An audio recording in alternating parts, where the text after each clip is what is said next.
Okay, welcome everybody. I'm Michael Rugel from the National Museum of American Jewish Military History. A pleasure to be here today with Shalom Lamm of Operation Benjamin and Samantha Baskind, who'll share her story of her great-uncle Nate Baskind. Since I first heard about the work of Operation Benjamin, really had tremendous admiration for what they do, ensuring Jews killed in war are buried properly under Sar David. So really glad to be able to do this today. Also been impressed with Samantha's work, sharing her uncle's story. And I did have this moment where things clicked, where I realized that this woman who's been sharing this amazing World War II story is the same one I'd read previously about another Jewish veteran under wildly different circumstances. But Samantha is a expert on Moses Ezekiel, the Jewish Confederate sculptor who became a famed sculptor. And, it's just a remarkable coincidence that she's covered these two things. So great to be able to do this with her today. And, getting these grave markers right is really important work. And there's this tradition since the Civil War, or probably a lot earlier than that, but at least since the Civil War, there's been this tradition of soldiers trying to find ways to identify how they would like to be buried. Should they be killed in war somewhere away from their home? And there's these Civil War stories of guys pinning pieces of paper to it saying, please try to get me back to my hometown, or having a piece of leather with their parents' name written on it. It's all so they could ensure proper burial. The chaos of war has often prevented those who died from being buried the way they would have liked. And going back to the Civil War, there's so many countless unknown graves that probably will never be able to resolve. But as Shalom will say, the more they're doing with the DNA technology, the more things are possible. And Operation Benjamin's work shows how much can be done. The improper burial has certainly applied particularly to Jewish service members who gave their lives just because they had a non-standard needs. And Jews of different eras, different wars often ended up buried under crosses because that's what guys did as the standard procedure. And fortunately, there are attempts to rectify this over the years. Most notably, it starts in World War I. And in World War I, there are these general orders issued that Jewish soldiers should be identified by an H for Hebrew on their dog tags, and not buried under a cross, but buried under a double triangle, they called it. And these issues come over, get to Europe, but rarely get implemented. There's virtually no dog tags that have those religious identifiers. I've never seen a World War I dog tag with the H on it, but there supposedly are some out there. And most people get buried under a wood cross. A lot of that ends up getting rectified with the creation of the American Battle Monuments Commission. That's in the late 20s, and I'm sure Shalom will discuss Operations Benjamin's continuing relationship with ABMC. And the circumstances of World War II have caused many more of the burials under Latin crosses. So, I'm really grateful for the work of Operation Benjamin to get these right. So thanks to Shalom and Samantha for being here with us today to share these stories. Samantha Baskind is the great niece of First Lieutenant Nathan Baskind. She's Distinguished Professor of Art History at Cleveland State University. She's also the series editor of Dimyanat, Jews and the Cultural Imagination, published by Penn State University Press, as well as museums correspondent for Smithsonian Magazine. Her research focuses mainly on 19th and 20th centuries Jewish American art and culture, and there is a forthcoming book on Moses Ezekiel. So maybe we'll be back with more on that when the time comes. Shalom Lamm, after a 33-year career in the private sector, Shalom co-founded Operation Benjamin, and as chief historian, he has built a genealogy research team, forged partnerships with ABMC and the German War Graves Commission, and led the initiatives to identify and interact with the descendants of honor and refine and implement the headstone replacement ceremonies. So we will have time for a Q&A after the presentation, so please use the Q&A function at the bottom of your screen, and you can feel free to start submitting questions at any time, but we will get to them after the presentation. So with that, Shalom, the floor is yours. Well, thank you very, very much, Mike. I appreciate the invitation. And I want to thank the Jewish War Veterans for inviting us, and of course, my co-host, Professor Samantha Baskind. And with that, let me jump right in. I'm going to share my screen, if that's okay. And let me just take 2 clicks and share. And hopefully you're all looking at a blank screen. That's a good sign. And with that, let me begin. So I am the chief historian for Operation Benjamin, and I spend my day basically dealing with majesty and solemnity and nobility and catharsis and tragedy and bittersweetness. It's a heck of a way to spend your day. And the reason I do that is because I spend my day with heroes. Um, Most of you are veterans, and I'm sure that resonates with you. What we do at Operation Benjamin is most people don't know that hundreds of Jewish GIs in World War I and World War II were mistakenly buried under Latin crosses. And there they've remained for over 80 years until now. And what we've done is we've identified the problem and we've worked a solution. And our mission statement, this is the only thing I'll probably read straight out from this presentation, is to identify Jewish soldiers at American military cemeteries all over the world who were mistakenly buried under Latin crosses and replace the headstone with a Star of David. And this allows for some very basic things. First of all, just recognition of a soldier's identity. We like to say at Operation Benjamin that the soldier fought for our country.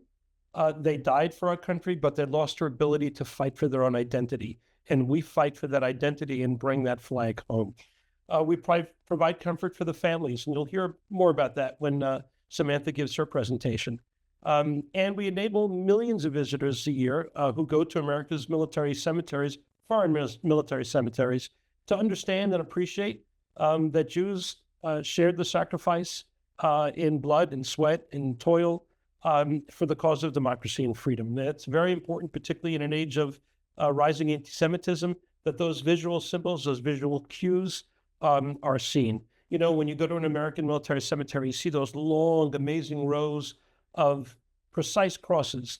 The asymmetry of the Jewish stars stands out. And so it's very, very important we get those all correctly. This all started when my co-founder, Rabbi Jacob J. Schachter, Yeshiva University, was at the Normandy American Cemetery for, he was actually leading a tour for historians about medieval Jewish history. They were near the Normandy American Cemetery, and he noticed that as beautiful as it was, he thought there should have been more Stars of David. And so I'm skipping lots of stuff throughout this presentation because I really want to get to Samantha. But what we did was, as an experiment to try to figure out what was going on, we chose a soldier just based on his name, who was not very scientific, named Benjamin Garadetsky, hence Operation Benjamin.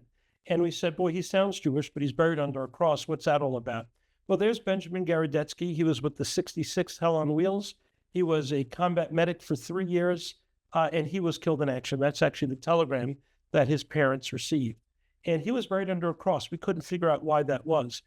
We did a lot of research, and the research was done by a very dear friend in Washington, D.C., named Steve Lamar, who was an amateur genealogist.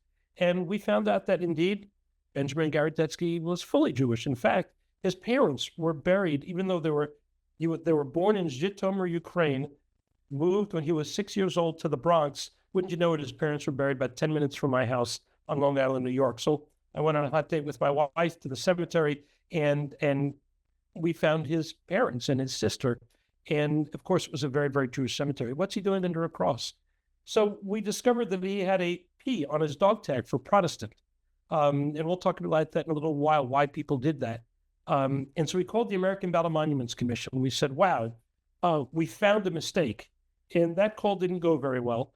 And it seems like they get calls all the time from cranks. They deal with cemeteries. A lot of people call. That wasn't a particularly great call. I want to emphasize the end of the story is we have a spectacular relationship with the professionals, friends, wonderful people at the American Battle Monuments Commission, but it took a while to get there. When we gave our research to the ABMC, this federal agency, they finally said to us, hey, listen, you really probably did find a mistake. Your research is good, but you have no standing. You have no right to make that headstone request. It only can be the closest living relative. Well, go find the closest living relative. That was not an easy thing.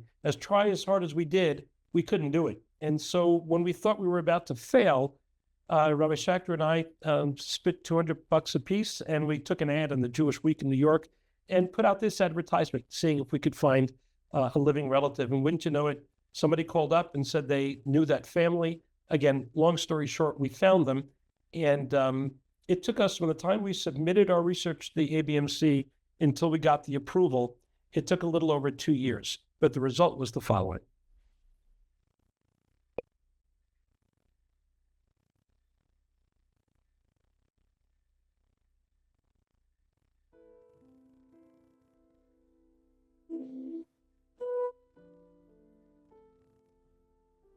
I am deeply moved and humbled to have the opportunity to gather with all of you, to be here today, to express our gratitude to Benjamin Garadetsky. I welcome all of you. My name is Rabbi J.J. Schachter, and I walked around 4 years ago, it was about this month, and I had a sense that there should be more Jewish stars than there were. It was some kind of an incoherent feeling. And that led us until today. I also want to acknowledge the presence of the superintendent of the Normandy Cemetery, Mr. Scott Jardin, and Mr. Mike Kuntz, who's the deputy superintendent. I told you before that words cannot describe the gratitude that we have for you for enabling today to happen. It's been a week of fixing things that have been wrong for 74 years. Last night we buried a set of brothers together, and today we're changing the marker on a headstone and making it accurate. Thank you for what you do today. Thank you for your great work. I'll lead by saying a very simple quote about the service members that we take care of. These men were not motivated to go to war by the people in front of them that they hated. What motivated these men to go to war was the people behind them that they loved. Benjamin, on behalf of the citizens of the United States, we thank you for making the ultimate sacrifice. And Benjamin, on behalf of the Jewish people, we welcome you home. There are people in this world who are takers. And then there are people like Benjamin Garadetsky, who was a giver, who gave his life for his country so that America should be safe and strong and that the world should live in peace. The nice thing to know following this, we've been at this now for quite some time, and the relationship has improved with the ABMC, that our last submission to the ABMC, our full package submission, had an approval in 16 days. So we've gone from 2.5 years to 16 days. It just goes to show you that there's a tremendous amount of mutual respect. And I am very delighted to tell you that the ABMC has completely embraced this program. They are seeking accuracy as we are, and it's really a beautiful thing to collaborate with them. So I'd like to raise some issues. First of all, why did I just suddenly put Charlton Heston up on our screen? And the answer is, obviously, that's Charlton Heston as Moses. One of our motivations is something I think really fascinating as people of the Jewish faith, and that is the story of the Bible. The quintessential or iconic story of the Bible is the Exodus from Egypt. We mention it all the time in our prayers, all the time. And, if you were writing the story of the Exodus, you would write it the same way God did. The plagues and Moses and Aaron, it's a fantastic story. But then the whole story goes off the rails. And what happens is, right at that fantastic moment where 3 million people are leaving slavery out of Egypt after 210 years, you would think the next thing would be, how they approach Mount Sinai. But that's not what happens at all. If you go to Exodus 13:19, the craziest thing happens. As they're leaving Egypt, the action stops. And the Bible says the craziest thing. It says that Moses stopped and personally went to get the bones of Joseph. Joseph's been dead for 210 years. Yet if you think about it, 3 million people are leaving slavery, and Moses has a staff of 3, Moses, Aaron, and Miriam. You'd think they were pretty busy. Just the diapers for all those children, they had things to do. Why is Moses going and getting bones of a guy who's been dead for 210 years? And the answer is that Jews don't let their heroes behind. And that's one of our big motivations. It's our Moses moment. We go and we make sure that our heroes are cared for properly, and we're following in those biblical footsteps. Secondly, I want to point out is what we do is known in Hebrew as a chesed shel emet. Chesed shel emet means an act of loving kindness that's true. Well, what does an act of loving kindness that's true means? And just as an example, if I do a favor for Samantha, perhaps she'll, I have in my mind that she'll do something for me one day. Well, even if I'm sincere about my wish, maybe in the back of my mind somewhere there's a quid pro quo, but you can't do that with someone who's dead. You can't do that with someone who's already left this world. Whatever you're doing for them, they can't repay you. There's nothing to do. And therefore, it's called an act of loving kindness that's pure, that's true. And that's what we engage in. And there's a purity to that whole mission that makes it so very, very attractive. And the last thing I want to point out is that although our focus is Jews who are improperly buried, were buried under crosses, the fact is most of the paperwork we deal with are people who are Gentiles, who are properly buried. But I want you to know that although our focus is Jews, every time we mention one of those names, I articulate it out loud if I'm in my own room by myself, and I know that hero's name has probably not been mentioned for 65 or 70 years. I get the chills every single time, and we treat all of them with great respect and understand that we're privileged to deal with them. There's a basic question that everybody asks: how did it happen? How did these Jews end up under crosses? And there are a bunch of ways, but there's a pattern that's developed. And one is declaring another faith or no faith. As Mike said before, in World War I, you'd be very hard-pressed to find an H on a dog tag. But in World War II, a designation of a P for Protestant, C for Catholic, or H for Hebrew was very, very common. Well, Jews very often didn't put an H on the dog tag. They put a P or a C in case they were captured. They wanted to be sure they weren't identified as Jews because they had no idea. Fighting in Europe, for instance, what that would entail, or fighting in the Pacific, nobody had any idea what the Japanese thought of Jews per se. And so it was very, very common for Jews to misidentify themselves on their dog tags. So if a guy goes out and he gets killed, what's the poor guy from Graves Registration supposed to know?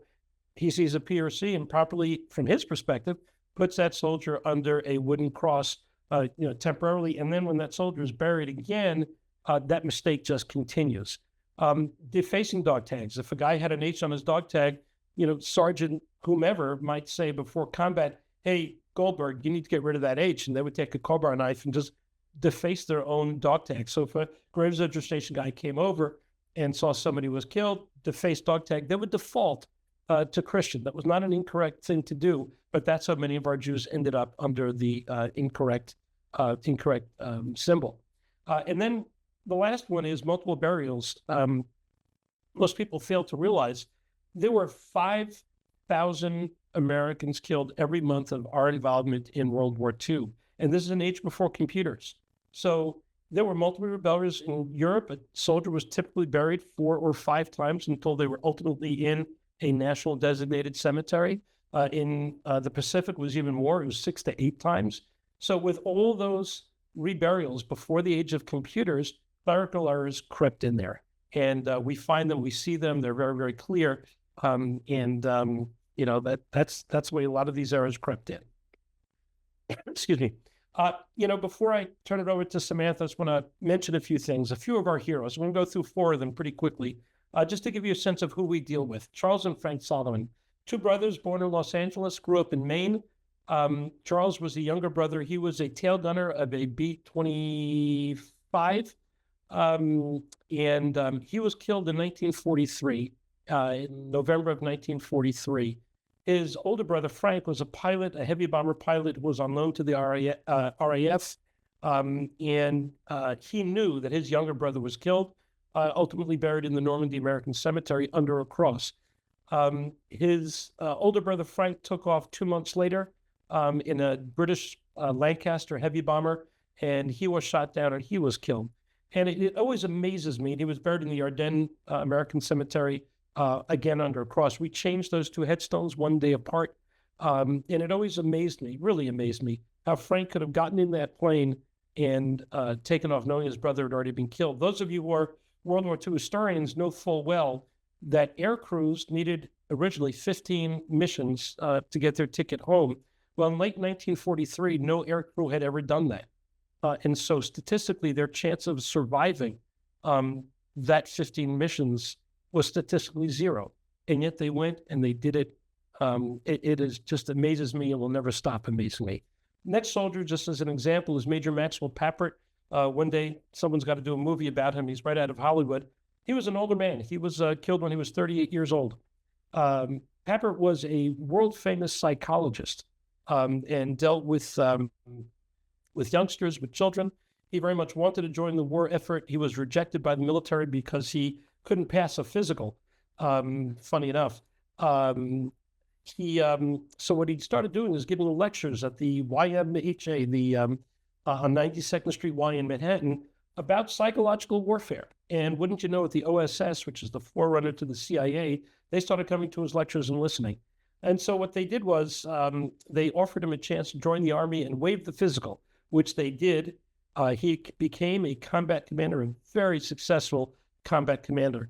Papert is known for something else. Those of you who know what the Enigma machine is, that's the code-breaking machine developed in England that broke the German codes. That was an incredibly important thing. Very, very, very few people who are combat commanders were aware of the existence of the machine. He was one of them. He was unfortunately captured, which drove the OSS insane because he had these incredible secrets. He didn't break. He kept his profile as another story, but one of those parts of his story was that he was Catholic. He was killed in an Allied bombing raid over it as POW camp and was buried at the Lorraine American Cemetery under a cross. We found him through a wonderful set of circumstances. Now's not the time, and changed that headstone, and it was really quite an amazing thing. Next soldier, just to give you a variety, is Tech 5 Everett Satius. Everett Satius, you can tell by the last name, is from a Sephardic family. They're the oldest American family in the United States, American Jewish family. They came to America 5 years before George Washington was born. Some of his ancestors are people you'll be very familiar with. One of them is Justice Cardozo, is one of his ancestors. And one of his really famous ancestors is, you'll recall that President George Washington, had an amazing correspondence with the Jews of Newport, Rhode Island. Well, the head of the Jews of Newport, Rhode Island was Everett Satius's great 5 greats grandfather. And you'll remember that correspondence that the United States will give bigotry no sanction. Well, that was a correspondence between his grandfather and George Washington. Little did either of them know or could have known that 5 generations later, Everett Satius would be killed in the Battle of the Bulge. Last soldier I'd like to highlight for a moment is Corporal Sam Cordova, another Sephardic soldier. He was one of the first 5 American soldiers killed in the Pacific Theater, talking about outside of Pearl Harbor. He was in the Philippines at Corregidor Island, and we know precisely where and when he was killed. Very, very, very early in the war, 1941, December 29th, 1941. When we found him and started doing research on him, we found the most amazing thing. He was one of 7 brothers, and one of those brothers, Harry Cordova, was still alive. He was 99 years old. When we did the headstone replacement for Sam Cordova, it was in the Manila American Cemetery. Harry wasn't going to travel from Florida for that. So we set up a big screen at the cemetery, and Harry delivered a eulogy for his brother. It was about 7 minutes. I've cut it down to 2 minutes for the purpose of this presentation, but it's worth listening to Harry Cordova. Let's do that. My name is Harry Cordova. The young man whom we honor today, Sam Cordova, was my big brother. We were 7 boys growing up as a rambunctious Sephardic Jewish family in Los Angeles. Last time Sam and I were together was just before he entered the Army in September of 1940. Though that was 80 years ago, it seems like yesterday. When the dreaded telegram arrived, we all instinctively knew what that meant. My parents, immigrants from Turkey, didn't read English. So I took the telegram, went inside, and read it to my mother.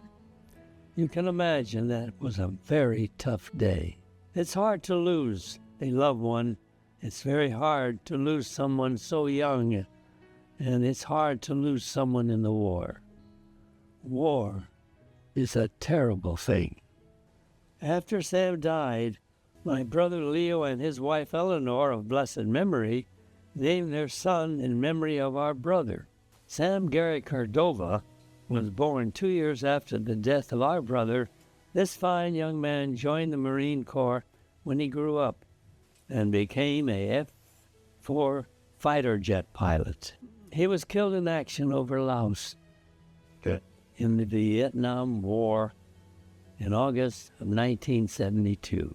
We are a proud American Jewish family. We have lived for this country, and some of us have died for it. I never imagined in my 100th year that I would be able to honor my brother by ensuring that the proper headstone graced his grave. I didn't know why he was buried under the Latin cross, but I do know that he belongs for all eternity under the symbol and heritage of his birth, the Star of David.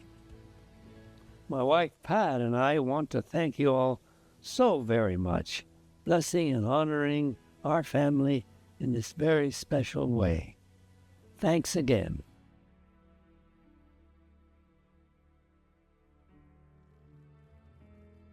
Well, Harry and I became close friends, and he passed away about 6 months after he recorded that video. And I miss him, still very, very friendly with his widow, and was a wonderful man. I'd like to transition now to an amazing story. The story could take up 5 webinars, and we're not going to do that. I'd like to briefly, very briefly, tell you a story about Nathan Baskind. I'm going to skip tons of detail, but something happened that was very, very different than what we normally had done, and that was changing headstones of soldiers who were improperly buried. A genealogist who we know from New Jersey called us up one day and said, you know, I was going through a German website for the German War Graves Commission, and I saw a name, Nathan Baskind, that just didn't seem right to me. He said, so I did a little research, and it turns out that he's a soldier who's missing in action, but I see him on a German website in a cemetery called Marigny in France. And he said, I think you should check it out. And we did check it out. We confirmed that he was missing in action for over 79 years. Very long story short, we indeed found that there was circumstantial evidence, good, strong circumstantial evidence that he was buried in a mass grave in Marigny. Marigny is a German war cemetery with 11,600 soldiers, and in the back of that cemetery is an area where 52 soldiers were buried together. 51 of them were certainly German soldiers, and 1 kid from Pittsburgh. First Lieutenant Nathan Baskind, we believe the circumstantial evidence showed it was there, and we worked incredibly hard to get permission from the German government and the French government to exhume that grave and to see if we could find Nathan Baskind. During that time when we thought he was there, there's Nathan Baskind. During that time that we thought he was there, we were doing 3 headstone changes in the Normandy region. And what we did was we brought the 60 people who came with us from America for that ceremony, and we took them to Marigny. And for the first time, we stood at that mass grave, and we said Kaddish. And that's the mass grave over there with 3 crosses on top, 52 German soldiers in there. That's our group. We said Kaddish. We said Kel Mali Rachamim, for those who know that prayer, and we sang. And we cried, and we promised Nathan Baskind we would try to come back for him. It was very, very, very emotional, but we did come back for him. I worked together with Professor Samantha Baskind, who you'll hear from in just a moment, and we worked very, very, very hard to bring Nathan home. We did, and the result was through DNA evidence we found him, and we ended up interring him. The burial was at the Normandy American Cemetery on literally the 80th anniversary of the day that he was wounded, captured, and killed. It was a full military honors ceremony and a fully Jewish burial. I'd like to show you some highlights of that, and then I'll turn it over to Samantha.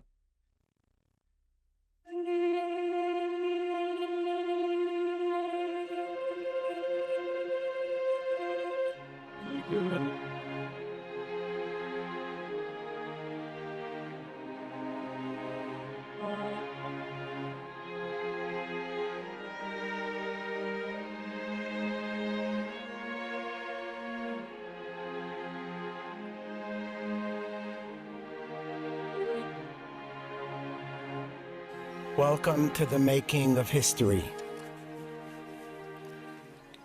It's very hard for me to put into words the incredible emotion that I know that all of us are feeling at this moment.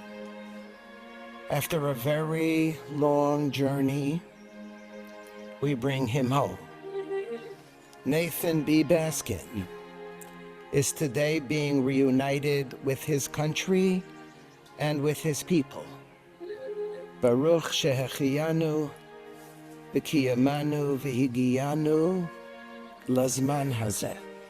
Would not have happened if men like Nathan B. Baskind had not crossed an ocean and went directly into furious battles and gave their today for our tomorrow. Nathan, 80 years after your death, you have continued to touch our lives. We make a commitment that we will bring every single one of them home. We are paying that debt back to him. We are returning him to his brothers and sisters in arms, and we are returning him with honor to his family. Nate Baskind was a mere 5 foot 5 inches, but he had a tall order of courage. Our fondest hope is that First Lieutenant Nathan Baskind does achieve a sort of immortality by having his incredible story told over and over and over again. And now I bid you adieu. My friend Nate, I will miss you, and I hope your memory lives forever. Nate had been resting, but not so easily. Today he will really be at rest in France. Today, a jagged scar in my family will be at least partially healed. Today is for Nate, Abe, Lena, Sam, and Pearl, and for all those whose hearts ached after Nate died, and for all those whose hearts ache today. We are here to finally pay homage to a great Jewish American war hero, a son, a brother, an uncle who was well loved and desperately missed. May his memory be for a blessing.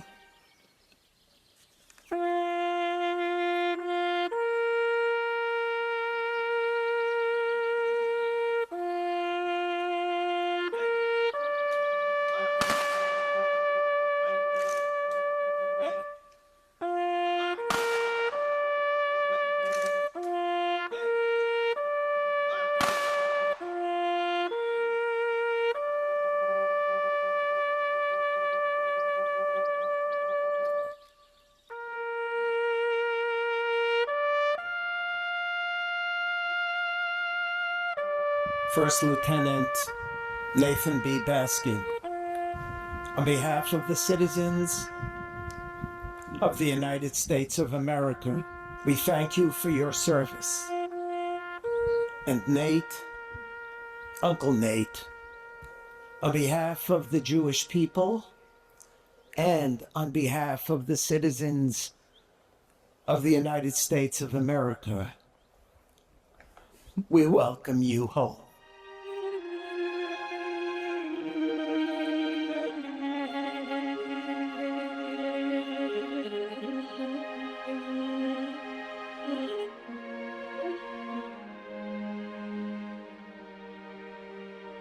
Continue to use his name in the service of our country as we tell his story.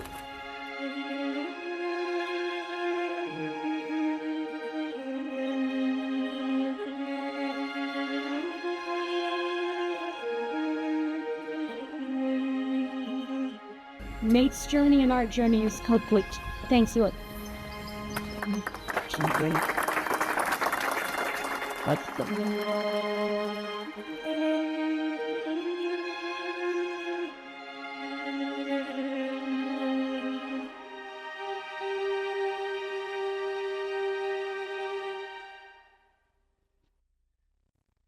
Well, it's my great pleasure and my honor to introduce my friend, my colleague, my fellow traveler, Professor Samantha Baskind.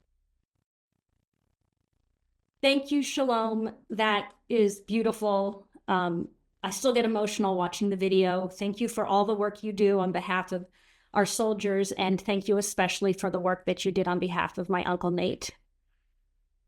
let me get this going.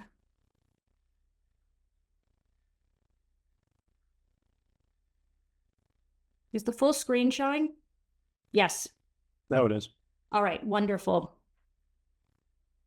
As you heard from Shalom, finding bones is not their typical goal, but because Eric Feinstein, the genealogist that Shalom mentioned, contacted them, they had a new mission. And I just want to, there's a lot of coincidences here. I've learned so much from Shalom, and he really believes in coincidences. And one of them is Eric Feinstein. It turns out to be one of my cousins, but that was not known at the time. And this is Nathan B. Baskind, my great uncle. So Shalom gets the information about Nate might be findable. We may have some information. And then he contacts me. He needs a next of kin with an email that begins, I'm quite certain this will be the most unusual and potentially profound email you will receive for quite some time. So Shalom is one for understatement. He sends me an email that says, do you remember who Nathan Baskind is? And in fact, my dad would talk about him occasionally, and he always used the same refrain, your great-uncle Nate was a Jewish American war hero. So I did have Nate, I knew about Nate a little bit, and Shalom and I moved forward quickly. We were just talking about how super intense it was, as once I got on board, we had to find Nate. And he gave you some idea of finding Nate, and there's so much conversation about that, sort of the miracle of finding his bones. This is so remarkable, and it is. But I also like to humanize Nate beyond being bones. He was the son of Abe and Lena Baskind, and there's a picture of them on the left. He had 2 siblings. Nate had a twin sister, Pearl, and a brother, Sam, who I'm named after, who was the older brother. The picture on the right is of Nate soon before he was shipped off to war, and he's with my dad, Philip Baskind. Nate and Pearl were very close. This was a close-knit Jewish family. And I love these 2 pictures. We see them as toddlers. We see them as teens. And the one as toddlers, just because I really like to humanize him, as I said, it shows Pearl and Nate, except Pearl is wearing Nate's boots and Nate is wearing Pearl's Mary Jane's. And this family, and this right here with this arrow, this is Nate right here, and this is Pearl. And they're here celebrating having a Jewish, we think it's Passover. We're not entirely sure. And this is my grandfather right here. He was a tall member of the family, and he's cut out of the picture. But it's a stark contrast to this picture, what war does to families. Here is Pearl, and the seat next to her is empty. Nate is no longer there. This is 12 years later. Here's Abe and Lena. This is my dad's bar mitzvah, and Nate is noticeably absent. I think Nate went to war. He probably could have gotten out of it. The family was relatively well off. They owned wallpaper stores. And Nate managed 2 of them, one in West Virginia and one in Newcastle, Pennsylvania. But I wonder, there's a lot of this, when it's your family, it becomes so personal. I'm at the Book of Names here at Auschwitz, and you can see this page that I've partially taken a photograph of is filled with names of Baskins. What did Lena and Abe think? Did they wish they had stayed in the old country? They came to America to make a better life for their family, and then Nate has to go back to Europe, and he never comes home. Your son dies, and then you have no closure. So he was a tank commander. What stands out about Nate in one particular way is what was not easy in life. He was 5'5", very small in stature, made him able to be in a tank during war, and it made us able to really find him. I spent a lot of time thinking about what war was and what it felt like for him, and his deep pain after being shot and captured by the Germans and dying in an Air Force hospital. This is the toll of war on families, and in this case, my family and a Jewish American family. This is a letter we have a couple files about Nate from This is DPAA file and others, but Abe wrote to the Army for many years, trying to find where Nate might be, then hearing where Nate might be, and he never got closure. Nate, no matter how he tried, he got some effects back. That's it. So he was missing in action until about a year and a half ago when Operation Benjamin began their Operation Baskind. And all we had was this marker in our family cemetery. And you can see at the center, Lieutenant Nathan B. Baskind, lost in the service of his country at rest in France, which brings us to Nate, not quite at rest in France, but in a mass grave with Nazis and German soldiers. That plaque that you see in front here it is, and here is Nate's name alongside all these other German names. This is the grave that was disinterred and where we found Nate. So a small trigger warning. It's not horrible, but I'm going to show the exclamation of the grave. So if that's not comfortable for you, this is the time to close your eyes. What Operation Benjamin did, again, it's completely out of their wheelhouse, is Shalom had to work with so many different people, and it was like a chess match where there's all these moving parts. He talked to the German ambassador to Israel. He had to work with the German government because these are German bodies and it's a German-run cemetery, but it's on French land. But there's maybe an American body in there. There were so many parts, and at so many different times it looked bleak, like this isn't going to happen. But Operation Benjamin persevered with Shalom at its helm, and he got permission to go into this grave. This is that grave with the crosses you just saw, and this is the process. This was in December of last year under terrible conditions. Shalom sends me an email and some text saying, I'm going to be honest with you, this doesn't look good. And he's the eternal optimist. The ground is hard. If we do find bones, then they could be deteriorated their DNA could be deteriorated, but they were looking for long bones and skulls and, ideally a femur, because there's not going to be a lot of 5'5"-ish men in this grave. And they found Nate through DNA. This is the transfer of remains from the Germans to the Americans. So that's Nate in that box. And then the family had to give DNA. And I found this part to be really intriguing. So I did, and then Nate has 2 nephews and a niece who are still alive, so the generation older than me. And then my sister and I also gave DNA, and my mother, who's not a Baskind, gave DNA to help separate her DNA from the Baskind DNA. There was a match. There was a gossamer thin chance of being a match. We had a match with a femur and eventually a humerus. And Nate, we had Operation Benjamin. I mean, this needle in a haystack story, I guess I have to say, with 51 Nazis and Nate, that means 52 bodies. There are 206 bones in the human body, so that makes almost 10,000 bones, and a lot of them were broken. This was remarkable, really, truly remarkable. We needed to get the DPAA, the Defense POW, and Missing in Action Accounting Agency to accept all of the data, and Shalom made that happen, of course. And then a major came to my house in Cleveland, Ohio, drove 2 hours. And then I had to step in and sign some documents. I was in charge of making some really challenging decisions. Among them were, where are we going to bury Nate? And this one was the hardest for me. I agonized over it. What's his casket going to look like? Like, I'm making this decision for someone who's been dead for 80 years. And so ignobly in the mass grave, they brought me as a surprise his medals, and here they are, including his Purple Heart and other victory medals.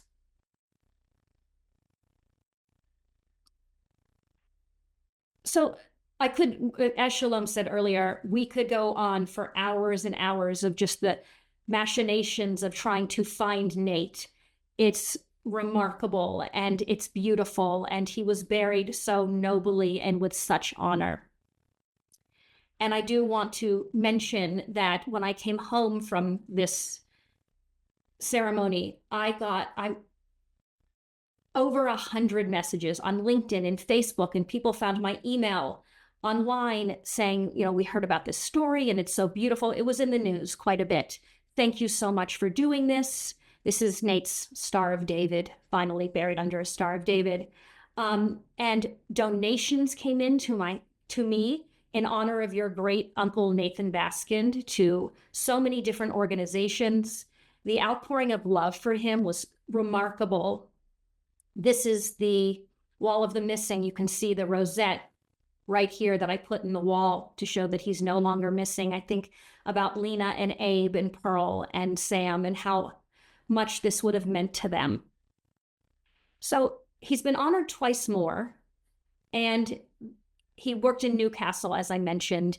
There was always a monument to the Newcastle Jewish fallen in the cemetery there. You can't see Nate's name because it's covered by a flag, but here it is on this memorial. I got a call asking me how I would feel about a national park sort of style information document was put in this cemetery forever for people to learn about Nate and his journey back to his people and under a Star of David, of course. And it was a very rainy day, but we unveiled it. And Nate was also honored in Cherbourg, France, where he died. And this is the unveiling. I was not there, and Shalom was not either. But there's signage for him there about what happened to him in his life, and then a memorial sign that says, "In memory of First Lieutenant from the 899th Tank Destroyer Battalion of the American Army, Nathan Baskind, mortally wounded in this spot." This is where he died on the 23rd of June, 1944, for the liberation of France. So thank you to Shalom and Operation Benjamin. We are very glad to take the questions that Mike will share with us. This has been a remarkable journey, and it was really beautiful. Thanks for all your hard work on Nate's behalf, Shalom. Yeah, thanks to both you guys, both for the presentation and of course for all the work that you both done. Yeah, so we can transfer right to a comment from Jeffrey Marlin. I'm a Newcastle, Pennsylvania native and still live in the area. My family was very involved in the Jewish community here. So Samantha, you want to just comment on the Newcastle Jewish community? So what I know about the Newcastle Jewish community is Sam Bernstein contacted me and was so moved by the story. He made all of that happen. His synagogue, I think it was Tifereth Israel, folded because of lack of membership, because Newcastle Jews dwindled so much, and they created this fund to do mitzvah kinds of projects, and they wanted to honor Nate. So I went for the ceremony there along with my children and some other family members, and it was a tremendous community. They had full military honors with the flag and taps and the salute. So thank you, Newcastle. Carl Singler asked, are there similar efforts in other allied countries, Canada, England, Australia? I feel like I do remember hearing of a British effort that Martin Sugarman, a longtime historian of Jews in the British military, was involved with you. Martin Sugarman is sort of the dean of this space. He works with the CWSG, the Commonwealth War Graves Commission. They are in charge of the UK and also of Australia. We work very closely with the guys in the UK and the guys in Australia. Canada does not have an effort like this. They really should, and it's unfortunate that hasn't happened. There's a group in France as well. So we all talk to each other. We share challenges, we share approaches, and kudos to America. We have it much easier than the others. I think the folks in the United States really embrace this. The folks overseas in the UK and Australia are much more averse to helping. Gail Fixler asks, where is the highest concentration of graves misidentified? You've been finding them in any particular area more than others? Yes, and that would be in the Manila American Cemetery. American Cemetery is the largest World War II cemetery outside the United States. There are 17,800, if I'm not mistaken, soldiers buried there. The Wall of the Missing has 35,000 names on it. Contrast that with Normandy, which has 1,550. It's absolutely staggering.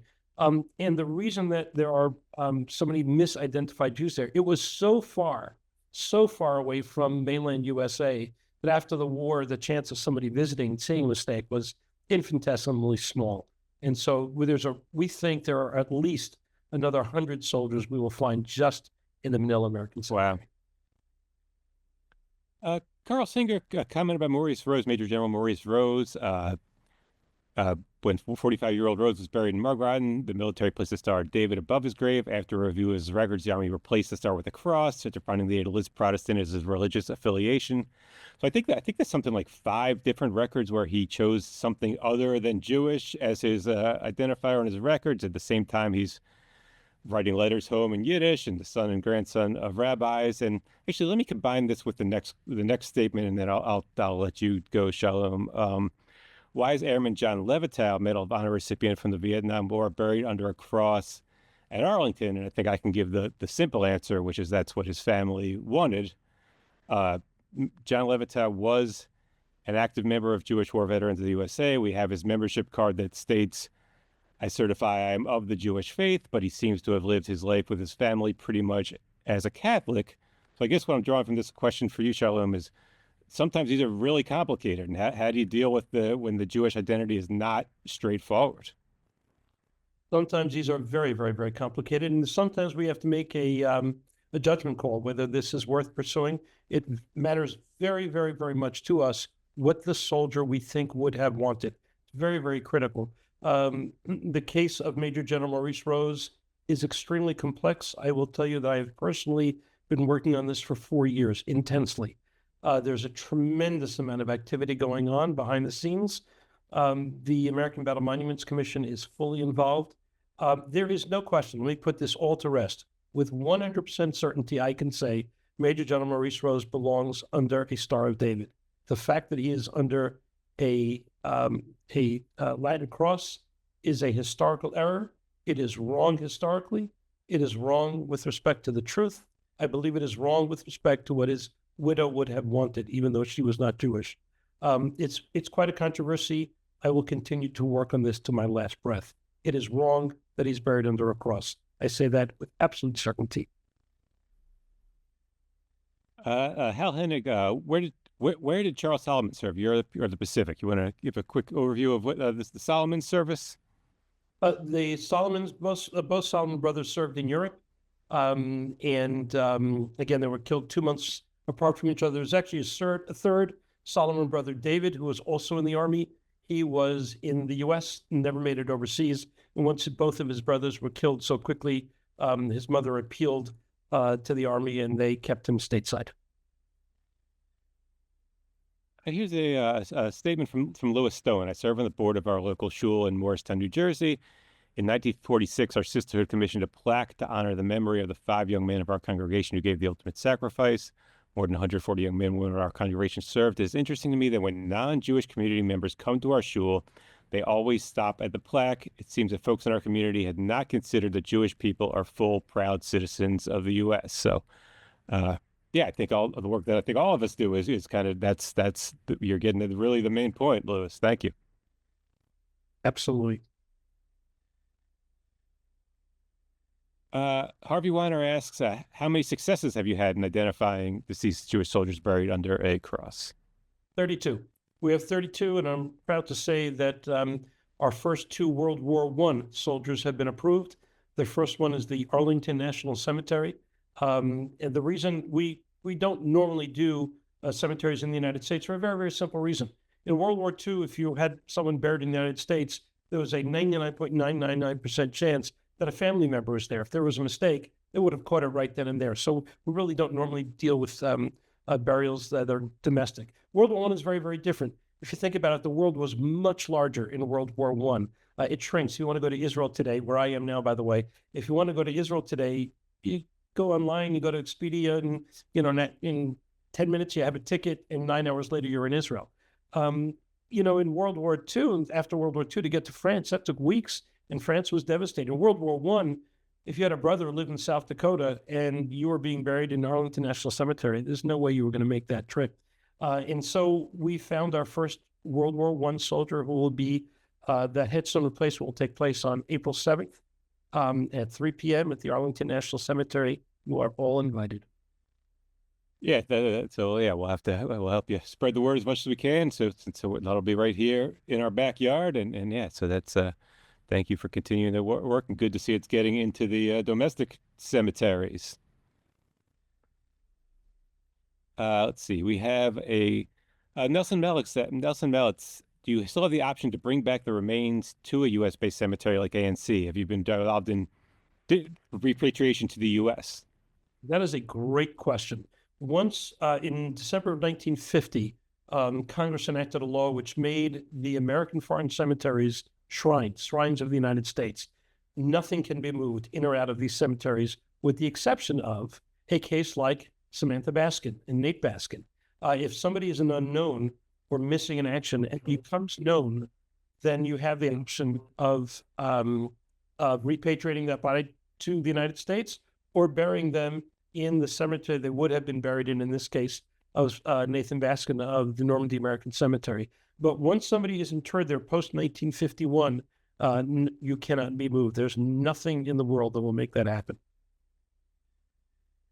Jay Goldberg asked, let me put two questions together here. And does Operation Benjamin receive any funding from outside organizations? And Dan Berkovitz asked, do you need volunteers or help with other research or anything you need? So go ahead and pitch for your support and volunteer, Shalom.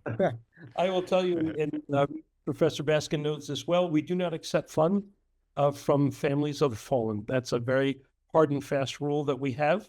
And the only support we get is I go around yarmulke in hand and beg for money. So we're supported by people who want to pay homage to these magnificent soldiers, and that's where we get our funding from. It's a difficult and hard process.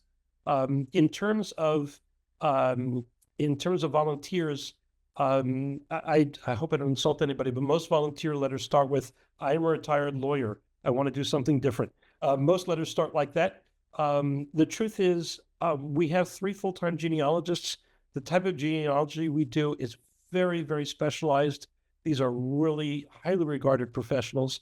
And we don't have the bandwidth to manage volunteers. Where volunteers can be very helpful is getting the word out, certainly as ambassadors for this program, and those who have a lot of experience in social media. So if you're really adept at social media, call me. I want to speak to you. A comment from Gary Glick, and then we'll get to one more after this before we sign off. My hero. I love Gary Glick. Gary says he will be in Normandy in June and would like to visit Nate's grave. Is it easy enough to find? Yes, it is. He needs to go to Plot A, Row 14, Grave 45. And so many people have gone there. You can look, if you didn't write that down, which I'm sure you didn't, it's online. You can call and tell them you're coming. They'll put sand and Nate's name on the wall of the missing and on his actual stone, Star of David. So many people have gone. I have a whole folder of pictures of strangers who've visited Nate, sent me the pictures, and told me about their experience at Plot A, Row 14, Grave 45. So I'll end with this one from Gary Ginsberg. Have you seen a situation where there is a different view among family members concerning their religious identity? Brilliant question. The answer is yes. I will tell you that it's the nature of assimilation in America. Some of these soldiers' families, descendants, are no longer Jewish. One of the great advocates we had is I'm not going to use his name, but is a very religious Irish Catholic whose grandfather was Ralph Greenstein, who's buried in buried in the Manila American Cemetery. And this wonderful, delicious, fantastic Irish Catholic young man, lawyer, recognized the historical truth and became a fierce advocate to have the headstone replaced. On the other hand, there are stories where I can think of one in particular in Normandy where the family was split. Half the family was Jewish, half the family was was Christian, and it actually created a terrible family disagreement. And I decided to back off. It wasn't worth the disagreement. It wasn't worth the hard feelings, and we backed off.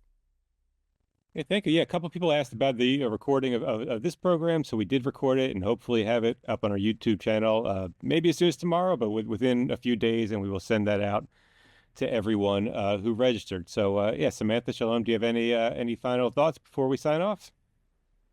Samantha, you go first. Thank you. Thank all of you for coming. One thing I wanted to say, that the reason that Shalom and I thought that Normandy was the best place for Nate has to do with our desire to make him have the immortality that Shalom has talked about, that after being missing for 80 years, people talk about him and think about him and know about his life and visit him and put stones on his grave. If he'd been buried in the Squirrel Hill family, the Pittsburgh family cemetery, then no one really would have visited him.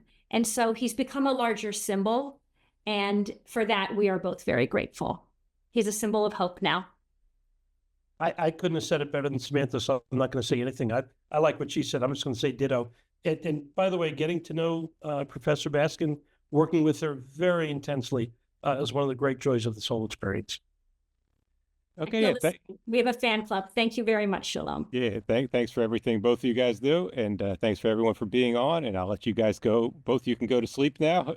Shalom's in Israel, where it's late, and Samantha is coming off a all-nighter, I guess, getting the kids off to BBYO. So yes. Thanks for doing this on a severe lack of sleep for both of you. Thanks, everybody. Thank you. You will. Bye-bye. Bye.